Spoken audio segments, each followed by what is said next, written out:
Ladies and gentlemen, so here I am in front of the famous John Harvard statue, standing here in Harvard Yard, Cambridge, Massachusetts. And it occurs to me that it's an appropriate backdrop to talk to you about the difference between academic writing versus commercial writing.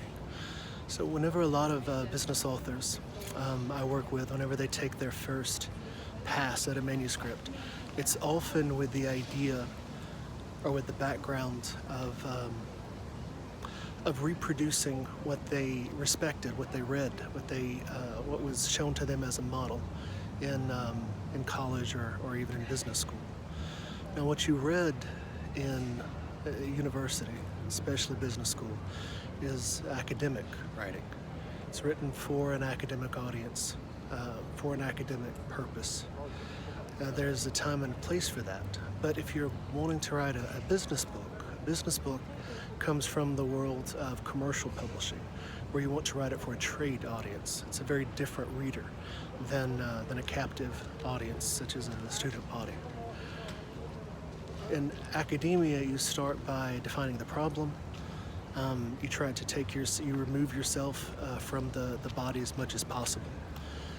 You have a kind of a traditionally more stilted tone and voice, and you define the problem and you state your thesis, and then you take the person through whatever methodology or steps it takes to arrive at the conclusion that you want them to arrive at.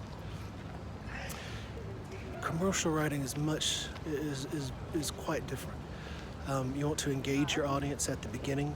You have a higher expectation of being interesting, engaging, than you do academic writing.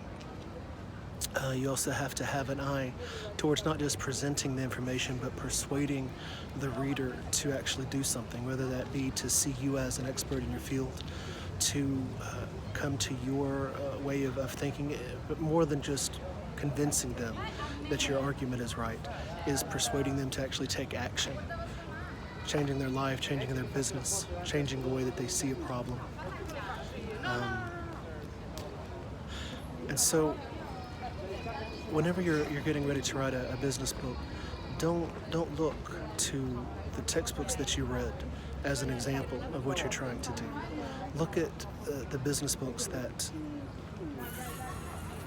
have been bestsellers or that are the classics, because even some of those, in fact most of those, come from a quite academic background. You want to find the books that you love to read, the ones that people rave about, that talk about how awesome it was to read, how much it changed their life, that it changed the way that they thought about a particular way of doing business. Those are the books that you want to emulate and model. So,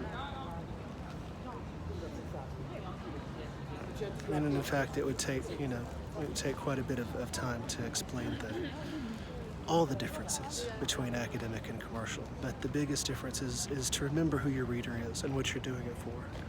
Whenever you're writing a business book, know the person that you're writing to, know your one reader, know their name, know their problem, know why they picked your book up and what the benefit is that they're expecting to get out of it, and the benefit that you're wanting to make sure that you impart.